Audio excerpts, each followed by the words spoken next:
Sou de Segóvia, psicóloga, terapeuta, supervisora de terapeutas, terapeuta de elite. E estou aqui hoje para continuar o tema medo. E dentro desse tema medo, hoje nós vamos falar sobre ansiedade. Não é, pessoal? Então, como que essa tal de ansiedade ela surge? Então, a raiz é o medo? Lembra que eu falei para vocês lá no primeiro dia que o medo é um sentimento neutro. Aliás, todos os sentimentos são neutros. Então, e aí assim, para a gente pensar. Se é neutro, é claro que o que vai influenciar é a potência desse sentimento. Se, é claro, esse sentimento ele sai muito, se exacerba, no caso do medo, aí ele causa desequilíbrios. Qualquer um, até a alegria, nós vamos falar sobre a alegria ainda nesse mês. Mas até a alegria exagerada, nós temos problemas. Mas como assim? Sim, nós vamos ver isso lá na frente. Mas nesse momento vamos falar sobre ansiedade. Ansiedade é um sinal amarelo. Esse tema, para vocês terem uma ideia, é sobre o sinal amarelo, né? Eu escrevi hoje no meu blog Câncer Terapia com TH. Boa noite, Eda. Estamos falando hoje sobre ansiedade. Então, o que eu estava dizendo? Ansiedade é um sinal amarelo, sinal de alerta. Por quê? Como que surge essa história de ansiedade? Então, para começar, o medo, que é comum, é humano, que nós muitas vezes sentimos no dia a dia, se nós não tomarmos cuidado, ao identificarmos esse medo e trabalhar com o medo, lembra que ontem eu falei do monstro? Eu falei que o medo pode ser um monstro, que é um monstro que fica parado do lado de fora da porta do quarto.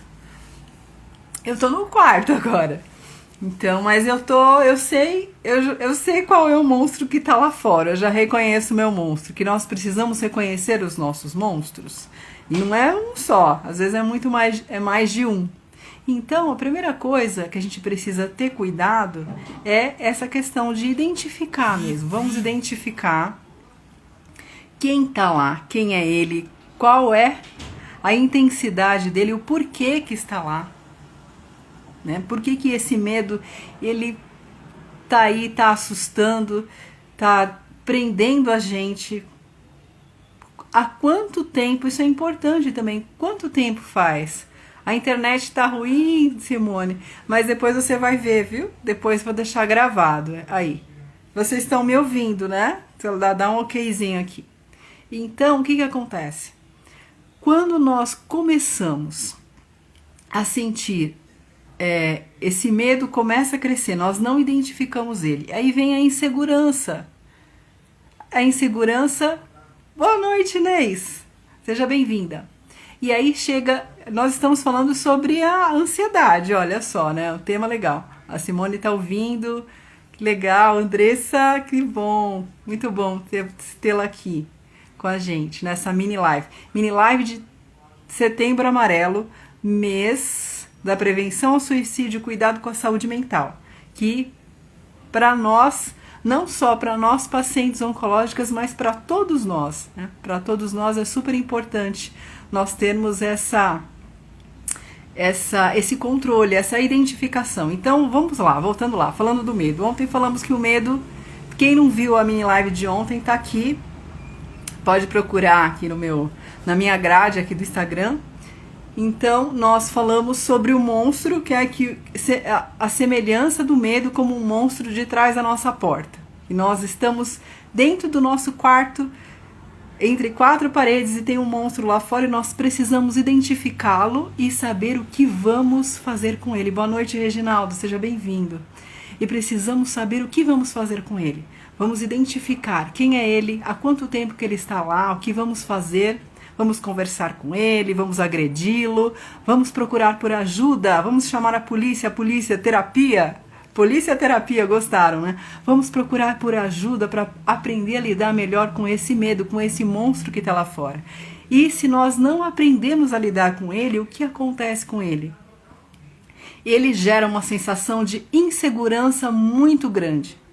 Por quê? Porque nós, naturalmente, o ser humano tem a necessidade do controle. Nós queremos controlar as nossas coisas, a nossa vida, o nosso trabalho, a nossa vida pessoal. Nós queremos nos sentir seguros o tempo todo. Isso é normal, é um fato. Agora a questão é o quanto estamos procurando isso, quanto estamos necessitando dessa segurança que ela não existe. Eu digo que é uma mentira necessária para que nós consigamos viver. Porque deveria ser muito difícil, imagina só, a gente pensar, se eu sair de casa hoje, eu não sei se eu volto. Não é assim? Então, nós aqui no Brasil, São Paulo, que é uma cidade violenta, então ia ser muito difícil viver se não fosse essa questão, essa segurança que podemos chamar de diversos nomes, até podemos chamar de fé, de autoconfiança, enfim, cada um, né, com a sua ideologia, com a sua crença. Mas, enfim, nós precisamos de segurança, nós precisamos nos sentir seguros. Então, segurança pode ser sinônimo de controle. Então, vocês estão me entendendo? Estou indo rápido demais? Então, assim, quanto mais necessidade de controle, mais insegurança nós vamos ter. Porque não existe isso, é tudo... As coisas acontecem, não tem previsão. Ninguém imaginava, por exemplo, que nós iríamos passar por um período de pandemia. Não é assim? Ninguém podia imaginar essa situação. Uma situação inusitada que nunca nenhum de nós conseguiu viver. Então, o que acontece com essa situação? Com essa situação dessa insegurança que vai crescendo, que vai crescendo, que vai crescendo e se transforma numa situação de ansiedade. Aí vem a ansiedade. Esses sintomas que eu coloquei aqui, vocês sentem alguns sintomas desses? Vocês percebem alguma coisa em vocês? Deixem aqui seus comentários, se inscrevam no canal Mais Feliz com de Segovia. Se inscrevam no canal, deixe seu like, ative o sininho lá de notificações para vocês receberem os vídeos em primeira mão.